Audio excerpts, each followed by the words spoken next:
నమస్తే, welcome to our channel. నేను పద్మిని, ప్రస్తుతం పాటు సోషల్ యాక్టివిస్ట్ కృష్ణకుమారి గారు ఉన్నారు. మాట్లాడదాం. మేడం నమస్తే. మేడం మరొకసారి తనకి సజ్జల రామకృష్ణారెడ్డి గారితో ఉన్నటువంటి అనుబంధాన్ని మరొక్కసారి ప్రూవ్ చేసుకున్నారా జగన్మోహన్ రెడ్డి గారు అని అనిపిస్తుంది. ఎందుకంటే రాష్ట్ర స్థాయి కోఆర్డినేటర్ పదవిని సజ్జల రామకృష్ణారెడ్డి గారికి ఇవ్వటం జరిగింది.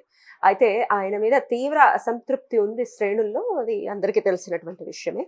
అయినప్పటికీ ఈ సమన్వయపరిచేటటువంటి ఒక పదవిని మళ్ళీ ఆయనకే ఇవ్వటం ఎంతవరకు సమంజసం అనుకోవచ్చు? ఎట్లా నిర్వర్తిస్తారు ఈ పదవిని ఆయన అంటే ఏం చెప్తారు?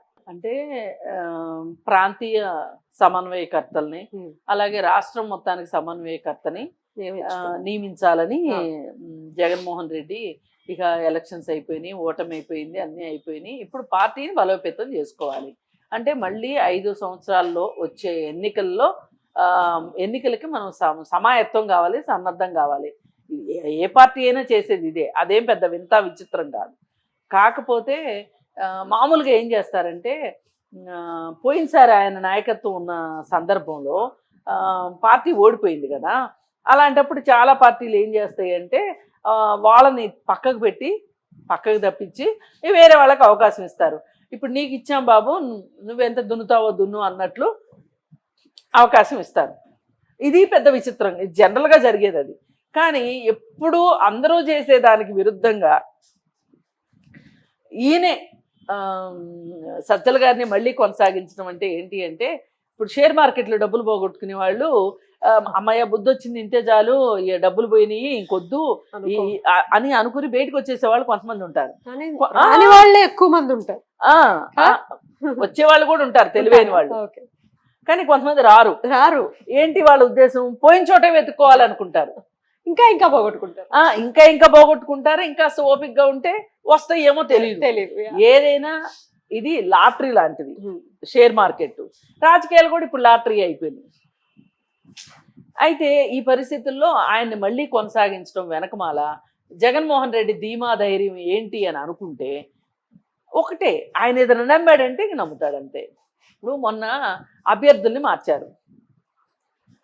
అభ్యర్థుల్ని మార్చమంటే ఆయన ఏం చేశాడు?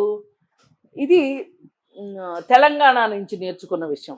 తెలంగాణలో ఏం చెప్పారంటే సర్వే చేసి ఒక 40 నుంచి 50 మంది ఎమ్మెల్యేలకి, సిట్టింగ్ ఎమ్మెల్యేలకి సీట్లు ఇవ్వద్దు అని చెప్పారు.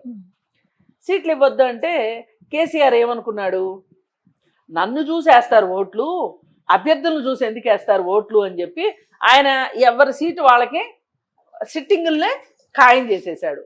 ఎవరో ఒక 10 మందిని మట్టుకు 8 మందిని మార్చాడు. ఆ 8 మందిని మారిస్తే దానిలో 6 గెలిచారు. ఇప్పుడు నమ్మింది డెఫినెట్ గా రాంగ్ అయింది.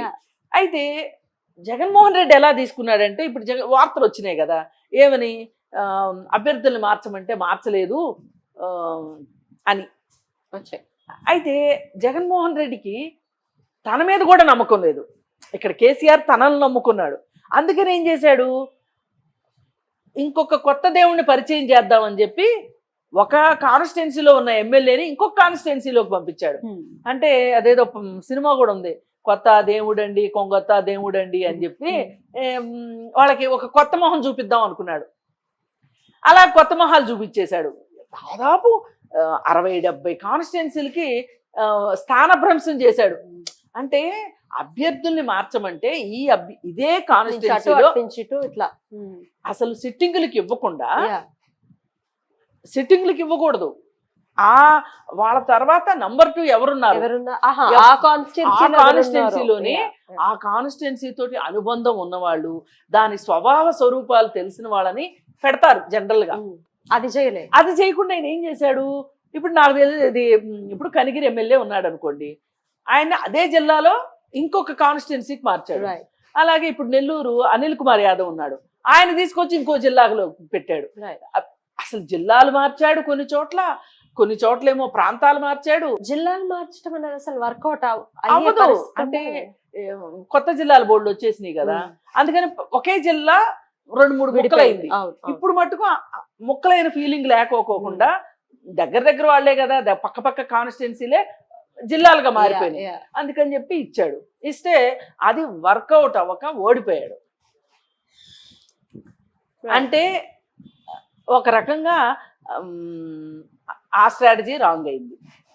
అయితే ఈ సలహాలు ఇచ్చేటప్పుడు అంటే తన నిర్ణయం తీసుకునేటప్పుడు సమన్వయకర్తల్ని అడిగి తీసుకున్నాడా, అడిగి తీసుకోలేదా, ఇది కదా. మరి వీళ్ళు కూడా రాజుగారికి ఎదురు చేయటం ఎంతవరకు కరెక్టు, శిరఛేదాలు చేయించుకోవటం ఎంతవరకు కరెక్టు అని చెప్పి ఏం చేశారు, మీరే బాస్ ఈజ్ ఆల్వేస్ రైట్ అన్నారు. ఆల్వేస్ రైట్ అనేసరికి అది కాస్త రాంగ్ అయి కూర్చుంది.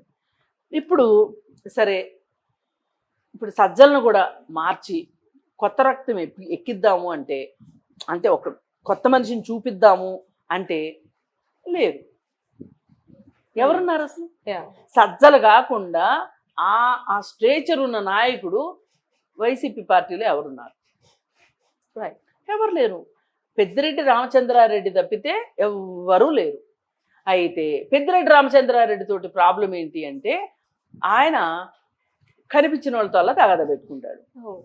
ఇప్పుడు రోజాకి ఆయనకి అసలు పడదు. ఒకే నియోజకవర్గం, అంటే ఒకే జిల్లా. ఈ ఒకే జిల్లా అయితే ఈయన పెత్తనం ఎలా ఉంటుందంటే, రోజా మీద కక్ష కట్టి ఏం చేశాడు, రోజాకి ఎవరైతే వ్యతిరేకంగా ఉంటారో వర్గాలు ఉంటాయి కదా, ప్రతి పార్టీలోనూ ఉండేది, అది పాపం ఒక్క వైసీపీలోనే ఉంది అనుకోవడానికి లేదు. అయితే ఆమెకి వ్యతిరేక వర్గాల వాళ్ళని, ఆమె నియోజకవర్గం కాని వాళ్ళని అందరినీ కలిపేసేసి అక్కడ ఒక డ్రామా చేసేసి ఆమె మొత్తుకుంది. ఏమండి, పెద్దిరెడ్డి రామచంద్రారెడ్డి వల్ల నేను ఓడిపోయేటట్లున్నాను అని జగన్మోహన్ రెడ్డి చెప్తే జగన్మోహన్ రెడ్డి పట్టించుకోకుండా పెద్దిరెడ్డి రామచంద్రారెడ్డికి ఆయన్ని మందలించలా, రోజే ఓడిపోయింది. సరే, ఎలక్షన్లు అయిపోయిన తర్వాత వచ్చి జగన్మోహన్ రెడ్డి దగ్గర మొరపెట్టుకుంది రోజా, రుజువులతో సహా మొరపెట్టుకుంటే,